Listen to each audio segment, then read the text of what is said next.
Hello everyone, my name is Rishabh and currently I am working for Indian bank. अब आते हैं बारी arithmetic की। देखो, दो तरह के लोग होंगे यहाँ। एक तो बिगिनर होंगे और एक रिपीटर होंगे। अगर तुम बिगिनर हो तो तुम ये सेम चीज जो मैं बता रहा हूँ वो फील करने जा रहे हो। अगर तुम रिपीटर होगे तो तुम कनेक्ट करोगे चीजों को, तुम याद करोगे। देखो, सबसे पहले कि जब भी लोग शुरू करते हैं प्रिपरेशन बैंकिंग का या एसएससी का, तो तीन मेजर पार्ट है। ठीक है, रीजनिंग, मैथ्स और इंग्लिश। मेजोरिटी लोग मैथ्स से ही शुरू करते हैं चीज़ों को। और मैथ्स में भी पहले आता है आपके स्पीड मैथ्स, जिसका सिलेबस लिटरली 3 से 4 दिन में खत्म हो जाता है स्पीड मैथ्स का। फिर आता है एक डीआई करके चीज़ है वो, जो बहुत लंबा चलेगा। ठीक है, प्रैक्टिस के ऊपर डिपेंड करता है ये। और इसके बीच में आता है अरिथमेटिक। ठीक है, तो स्पीड मैथ्स तो सभी लोग सिलेबस कंप्लीट कर लेते हैं 2 4 5 दिन में। एक सप्ताह में सब कंप्लीट हो जाता है, ये फिर प्रैक्टिस के ऊपर है। अब आता है अरिथमेटिक। एक सप्ताह होने के बाद आपने नए नए हैं, आपने सारे कोर्स परचेज कर लिए, महंगे महंगे किताबें खरीद ली, ये टीचर को फॉलो करूंगा, एक प्रॉपर रूटीन आपने टाइम टेबल बना लिया। फिर आता है एक सप्ताह के बाद अरिथमेटिक का सिलेबस खुलता है आपके सामने। अब जैसे ही ये सिलेबस खुलता है, पहला दिन आप क्लास करते हो, सब कुछ अच्छा जाता है, क्लास में सब समझ में आता है, आपको लग रहा है सब कुछ हो रहा है। नेक्स्ट डे जब आप खुद से प्रैक्टिस करते हो या फिर मॉक देने जाते हो, तो अरिथमेटिक का क्वेश्चन आपसे नहीं बनता है। बनता भी है तो 2 मिनट, 3 मिनट, 5 मिनट, कभी कभी 10 मिनट। मोस्टली नहीं बनता होगा शुरू शुरू में। ठीक है, यही सीन होता है। अगर आप बिगिनर होंगे तो ये फेस करने जा रहे होगे, अगर आप रिपीटर होगे तो ये कनेक्ट कर रहे होगे। अब देखो, इसमें से कुछ लोग सोच रहे होंगे कि मेरा तो मैथ्स बैकग्राउंड है, फिर क्यों नहीं हो रहा है। मैंने तो स्कूल में भी पढ़ा है, मैं 12th में टॉप करता था, मैं जेई मेंस, मैंने भी खुद जेई मेंस निकाला है, 95 94 परसेंटाइल निकाल लाया था मैंने। तो that was a past. Okay, fine. So ये मतलब ये सब था। मैथ्स तो अच्छा था मेरा, कॉलेज में भी था, फिर क्यों नहीं हो रहा है। और जिन लोगों का मैथ्स नहीं था उनको तो अलग सा एक डर होता है अरिथमेटिक का, एक हवा बना हुआ है। ठीक है, मार्केट में सबसे एक डर है अरिथमेटिक का, लोग अपने कोर्स भी बेच रहे हैं और काफी सारे किताब पढ़े हुए हैं, और सबसे ज्यादा टाइम क्वांट्स पे लोग शुरू शुरू यही वेस्ट करते हैं। तो अब देखो, मैं बताने जा रहा हूँ वो आपके लिए एक मतलब होता है ना कि आपके प्रिपरेशन लाइफ चेंजिंग होगा। तो मैं बता रहा हूँ कि कौन कौन से एग्जाम में बिना अरिथमेटिक के आप पार हो सकते हो, यानी क्लियर कर सकते हो। प्री के लिए भी बताऊंगा, मेंस के लिए भी बताऊंगा। ठीक है, तो देखो, अगर पीओ प्री का सोच रहे हो तो एसबीआई पीओ प्री में अरिथमेटिक का नीड नहीं है। प्रूफ के साथ बताऊंगा, बस देखते जाओ। एसबीआई पीओ प्री में अरिथमेटिक का जरूरत नहीं है, बिना अरिथमेटिक के आप एग्जाम क्लियर कर सकते हो। आईबीपीएस पीओ प्री जरूरत नहीं है। आरआरबी पीओ प्री 20% जरूरत है, अगर पेपर बहुत इजी आया तो। मोस्टली जरूरत नहीं पड़ता है, तो it's a no. Now SBI clerk pre, बिल्कुल भी नहीं जरूरत, इसमें तो बिल्कुल भी जरूरत नहीं है, right. IBPS PO, sorry, IBPS clerk pre, SBI clerk pre में जरूरत नहीं है। आईबीपीएस क्लर्क में प्री में मैं बोलूंगा कि 25 से 35% नीडेड है। नहीं भी करोगे तो अदर सेक्टर में अगर आप काम करोगे, डीआई में, स्पीड मैथ्स में, केसलेट्स में, तो काम चल जाएगा। तो इट्स अगेन अ नो। ठीक है, आरआरबी क्लर्क प्री यहाँ पर जरूरत है। मैं बोलूंगा कि 90 तो नहीं, फिर भी मतलब 80% प्लस आपको नीडेड है। मतलब यहाँ छोड़ के, एक पेपर छोड़ के, प्री में 6 में से मेजोरिटी जो एग्जाम्स होते हैं साल में। once it is recording, right? Yes, it is recording. Okay. सो हाँ, मैं बोल रहा था कि 6 मेजोरिटी जो प्री एग्जाम्स होते हैं साल में, उसमें से तुम खुद देखो कि एक में छोड़कर बाकी 5 में प्री में अरिथमेटिक में जरूरत ही नहीं है।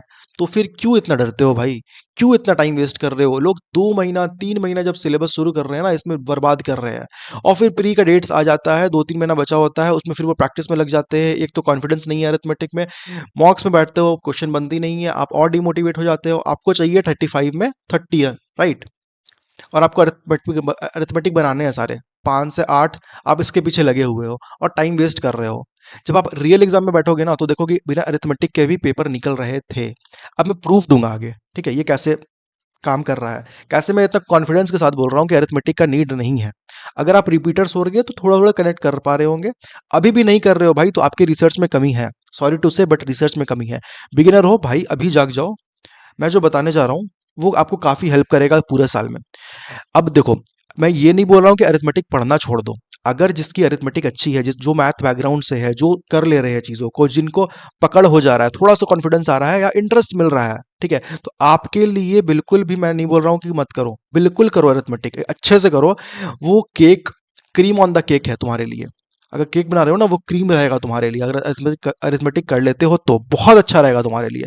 बाकी अगर नहीं कर पा रहे हो भाई, टाइम वेस्ट कर रहे हो, 2 महीना 3 महीना हो गया है, डर रहे हो उसके वजह से पेपर खराब जा रहा है, तो रुक जाओ अभी ना। उस चीज के पीछे मत भागो। देखो, अभी हम लोग पीएचडी करने नहीं बैठे हैं। आप बेरोजगार हो, काफी चीजें आपके लाइफ में खराब चल रही है, आपको बस एक जॉब का नीड है, राइट? आपको वो जॉब लेना है, ना कि पीएचडी करना है। तो लूप होल्स को पकड़ो ना, एग्जाम के लूप होल्स को पकड़ो, उसे क्रैक करो और एग्जाम लेके बैठो। थोड़ी तुम्हें पढ़ाना नहीं ना है जाके, तुम्हें कोर्स नहीं करनी है उस पर, तुम्हें पीएच सर्टिफिकेशन नहीं करना है अरिथमेटिक में। और भी ऐसे बहुत सारे टॉपिक्स हैं जो मैं आगे वीडियो बनाऊंगा, ठीक है? तो इसके पीछे मत भागो। अब देखो, मेंस में प्रूफ मैं नहीं दे पाऊंगा अभी, क्योंकि प्रूफ देने के लिए थोड़ा सी वीडियो लंबी हो जाएगी, वो मैं बाद में बताऊंगा। बट अभी मोटा मोटी देख लो चीज़ों को। एसबीआई पीओ मेंस अरिथमेटिक की नीड नहीं है। आईबीपीएस पीओ मेंस जरूरत नहीं है। RRB PO mains partially 10 to 15%। अगर हो रहा है तो भी अच्छा, नहीं हो रहा तो भी क्रैक कर सकते हो भाई। मैंने इस साल एसबीआई पीओ मेंस, खैर मेरा तो अरिथमेटिक, मैं मतलब मैथ्स बैकग्राउंड से था, और मेरा जेई भी था, तो मैंने कर लिया था। मैं बता रहा हूँ, जैसे मैंने पेपर एनालाइज किया, और मेरे कलीग मतलब काफ़ी कलीग्स भी है, काफ़ी लोग भी है जिन्होंने एग्जाम क्लियर किया। एसबीआई पीओ मेंस मैंने दिया इस बार। मैंने देखा कि ज़रूरत नहीं है भाई। मैंने 15 मार्क्स अबव लाया था कट ऑफ से, ठीक है? मैं बता रहा हूँ कि ज़रूरत नहीं है इसमें। आईबीपीएस पीओ मेंस में ज़रूरत नहीं है अरिथमेटिक की। पीओ में नेग्लिजिबल है, नहीं ही मानकर चलो। नहीं है, नहीं है, नहीं है। तो मेंस में तो किसी में भी जरूरत नहीं है। बिना अरिथमेटिक के आप इजीली क्रैक कर सकते हो, 10 15 20 मार्क्स इनफैक्ट आप एक्स्ट्रा ला सकते हो मार्जिन से ऊपर। इसका प्रूफ मैं आगे दूंगा। अब मैं प्रूफ देने जा रहा हूँ प्री वाले का, कि मैं इतने गारंटी के साथ कैसे कह सकता हूँ। कैलकुलेशन देखो, बहुत लोग होता है ना कि रिसर्च ही नहीं करते हैं, ठीक है? इस कैलकुलेशन से पहले आपको मैं बता रहा हूँ, उन लोगों के लिए जो सोच रहे हैं कि अरिथमेटिक करना चाहिए। तो देखो, अगर तुम सोच रहे हो अरिथमेटिक करना चाहिए, ठीक है, और तुम सोच रहे हो कि मेरा मैथ्स स्कूल में भी बहुत अच्छा था, बिगिनर्स के लिए मेनली है, कि स्कूल में भी बहुत अच्छा था, कॉलेज में अच्छा था, मैंने और अदर एग्जाम जेई कैट, आपने काफ़ी सारे एग्जाम्स दिए होंगे। कैट तो नहीं बोलूंगा मैं, जेई बोलूंगा, ठीक है? क्योंकि उस सब में होता है ना कि क्वेश्चन थोड़ा सा कॉम्प्लिकेटेड और लेंदी होते हैं स्कूल्स में। जो जैसे मैं एक एग्जांपल बता रहा हूँ, ठीक है? आप लेट से स्कूल में बैठे हुए हो, और आपको एक क्वेश्चन मिला। क्वेश्चन में सिंपल है कि एक शॉपकीपर है, उन्होंने एक ऑफर रखा है, 5 पेन्स अगर आप लेते हो तो 3 पेन्स आपको फ्री में दिए जाएंगे। सिंपल सा क्वेश्चन, राइट? तो कितना डिस्काउंट पर्सन हो रहा है एमआरपी में, वो बताइए। ओवरऑल कितना डिस्काउंट दे रहा है वो शॉपकीपर कस्टमर्स को, वो बताइए। तो अगर आप सोच रहे हो कि यही अरिथमेटिक है, और आप अपने प्रिमिटिव फॉर्मूला से करोगे, ठीक है, बेसिक फॉर्मूला से करोगे, तो ऐसे काम नहीं चलता है। एसएससी बैंकिंग में थोड़ा डिफरेंस होता है। स्कूल में हम कैसे करते थे? हाँ, 5 पेन्स है तो ये 5x हो गया, एक्स कॉस्ट प्राइस हो गया। उसके बाद 3 पेन्स है, 3 पेन्स ये हो गया, फिर टोटल 8x हो जाएंगे। फिर आप कॉस्ट प्राइस के बाद फिर एमपी निकालोगे, एमपी एमपी को फिर एसपी से माइनस करोगे, निगेट करोगे, और करते करते कॉम्प्लिकेटेड वो आपको पूरा 8 9 स्टेप्स बनेगा, और स्कूल में मार्क्स मिलते थे। बट भाई यहाँ डीआईडी नहीं चल रहा है, आपको स्टेप्स में मार्क्स नहीं दिए, स्टेप मार्किंग यहाँ नहीं होता है। आपको सिंपल क्या करना है, इस वाले फील्ड में, बैंकिंग एग्जामिनेशन में, एसएससी एग्जामिनेशन में, सिंपल आपको देखना है चीज़ों को, शॉर्टकट ट्रिक से काम चलता है कि 5 पेन है, और 5 पेन परचेज कर रहे हो, 3 फ्री में मिल रहा है, मतलब 8 पेन आपको 5 पेन के दाम में मिल रहा है, मतलब 3 पेन का डिस्काउंट हो रहा है। तो 3/8 = 37.5, बस इतना ही करना होता है कॉम्पिटिटिव एग्जामिनेशन में। तो ये सब का जरूरत नहीं होता है। तो ये आपको अंडरस्टैंडिंग, ये मैच्योरिटी बिल्ड करनी होगी आगे जाकर, ठीक है? मैं बस एक मतलब एग्जांपल आपको बता रहा हूँ कि ऐसे अप्रोच को करना है, ठीक है? तो अरिथमेटिक अगर आप शुरू भी कर रहे हो, तो शुरू से ही इतना स्ट्रांग बनाओ, करेक्ट चीज़ों को पकड़ो, करेक्ट सोर्सेज, रिलेवेंट सोर्सेज, किसी से भी मत पढ़ लो, ठीक है? अब मैं आगे वीडियो में भी बताऊंगा कि कैसे पढ़ना है, कौन से स्पेशल टीचर्स हैं। एक मैंने वीडियो बना रखा है अरिथमेटिक का, आप जाकर देख सकते हो, वो बहुत आपको हेल्प करेगा, ठीक है? बाकी आगे भी मैं पूरे साल, मतलब इस पूरे साल में आपके साथ खड़ा हूँ। आपको मैं गाइड करूंगा कि कैसे पढ़ना है, ये मैच्योरिटी कैसे आएगी आप में, ये सोचने का क्षमता कैसे आएगा, ठीक है? वो सोच कर चलना है, कुछ भी नहीं पढ़ना है, आंख बंद करके नहीं पढ़ना है कि किसी से भी पढ़ रहे हैं, कुछ भी फॉलो कर रहे हैं, हजारों टीचर्स पढ़े हुए, सबसे नहीं पढ़ना है, ठीक है? अब देखो, प्रूफ का बात करता हूं कि कैसे मैंने बताया कि 5 आउट ऑफ 6 एग्जामिनेशन प्री आपको जरूरत नहीं है अरिथमेटिक का। चीजों को समझो, कैलकुलेशन समझो, ठीक है? प्रूफ आपके सामने दे रहा हूं। देखो, अगर आप देखोगे पिछले 2 3 साल का ट्रेंड, तो एसबीआई, आईबीपीएस और आरआरबी पीओ प्री लेवल जो होता है, ठीक है, फर्स्ट एग्जामिनेशन, इसमें कट ऑफ मेनली आपको थोड़ा सा ऊपर नीचे जाता है, उस पर गौर मत करना, ध्यान से सुनो चीज़ों को। 50 से लेकर 65 जाता है, ठीक है। वर्स्ट केस देखा जाए, अगर 65 भी जा रहा है, 67 भी जाता है, 68 भी जाता है, बट वो शिफ्ट इजी होती है तब जाता है, ठीक है। इसीलिए मैं बता रहा हूँ कि अगर एवरेज में बता रहा हूँ, नॉम इजी ना हार्ड मॉडरेट शिफ्ट का बता रहा हूँ, 65 इज अ गुड नंबर। अब देखो 65 को आप 3 से डिवाइड करोगे, रीजनिंग इंग्लिश मैथ्स, तो आपको 22 पॉइंट समथिंग, मतलब 22 के अप्रॉक्स आपको मिलेगा, राइट। अब 22 में आप खुद देखो, अगर मैथ्स देखा जाए, रीजनिंग देखा जाए, इंग्लिश देखा जाए, तो मैथ्स में थोड़ा सा अटेम्प्ट्स कम जाता है, आप खुद देख रहे होंगे। तो अगर 22 आप देख रहे हो, तो हल्का सा इधर बढ़ेगा और हल्का सा इधर घटेगा, तो 20 आप एक गुड नंबर मान सकते हो।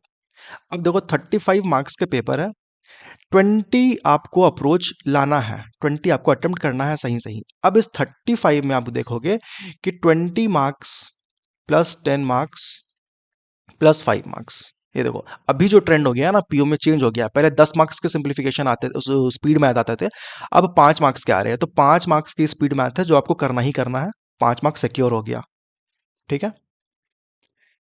20 मार्क्स के डीआई प्लस केसलेट आते हैं, ठीक है।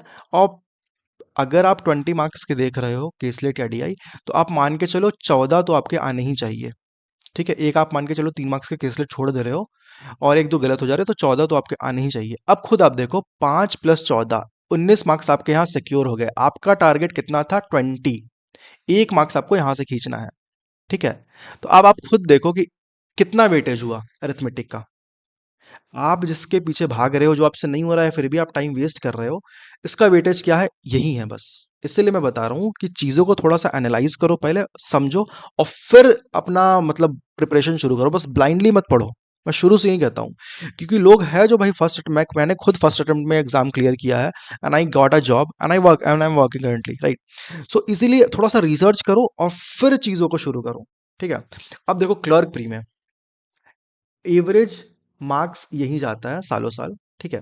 इसका मैं ये थोड़ा सा मतलब इस पे इस 80 मार्क्स का होता है ना, ठीक है। तो थोड़ा सा साइड रखना है इसको।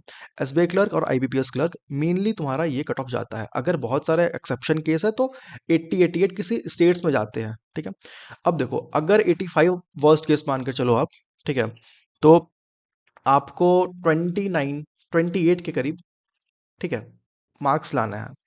अब इस 28 में भी मैथ्स में मैं बताया थोड़ा सा कम जाता है, रीजनिंग इंग्लिश में थोड़ा सा मैनेज हो जाता है। तो अगर आप 25 मान के चलो आपको स्कोर करना है यहाँ पे, ठीक है।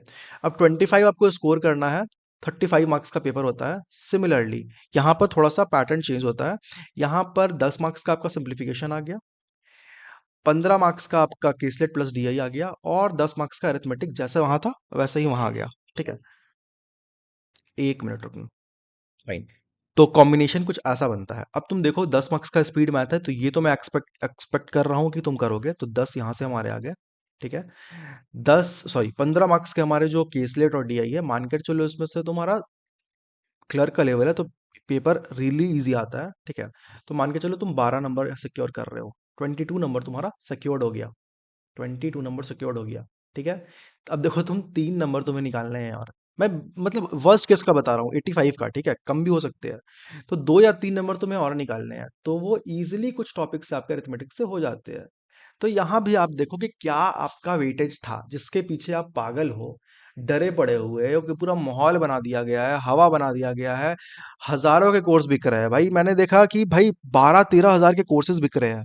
मैंने सोचा कि ये क्या, मतलब मैं रियली बताऊं, मैंने पूरा फ्री में पढ़ा है यूट्यूब से, ठीक है। मैंने अरिथमेटिक काफ़ी अच्छे अच्छे टीचर से किया है, Ashish Arora sir, Harshal sir, Kaushik sir, मतलब काफ़ी अच्छे अच्छे टीचर से किया है, ठीक है। इतना उनका भी चार्जेस नहीं था। और मतलब मैंने देख रहा कि भाई 12 13 हजार के कोर्सेज बिक रहे हैं अरिथमेटिक, सिर्फ अरिथमेटिक के। तो आई वॉज जस्ट शॉक, ठीक है। तो बता रहा हूँ भाई कि पागल जैसा मत पढ़ो, ठीक है, चीज़ों को समझो, मेरे चैनल से जुड़ो, काफ़ी रिलेवेंट चीज़ें बताऊंगा मैं।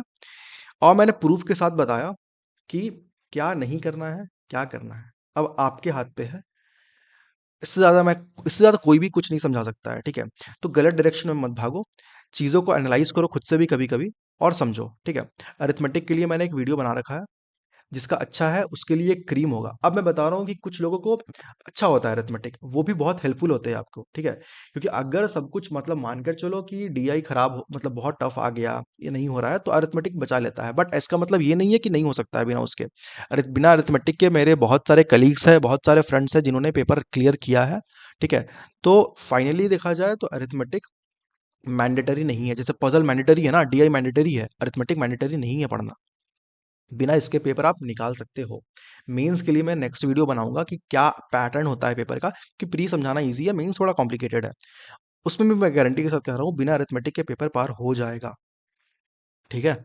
तो अगर आपको वीडियो ठीक लगा हो, हेल्पफुल लगा हो, थोड़ा सा अलग लगा हो, तो आप सब्सक्राइब कर सकते हो, टेलीग्राम में जुड़ो, जो डाउट्स है आप कमेंट में पूछो।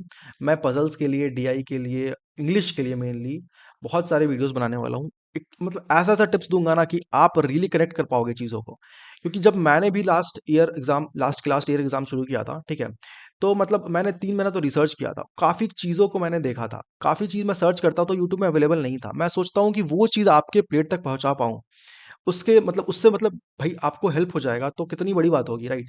जब लोग मतलब इस बार जो एग्जामिनेशन हुआ ना, प्री का मेंस का एग्जामिनेशन हुआ, मेरे बैच से 50-60 लोग, ठीक है, प्री क्लियर किए।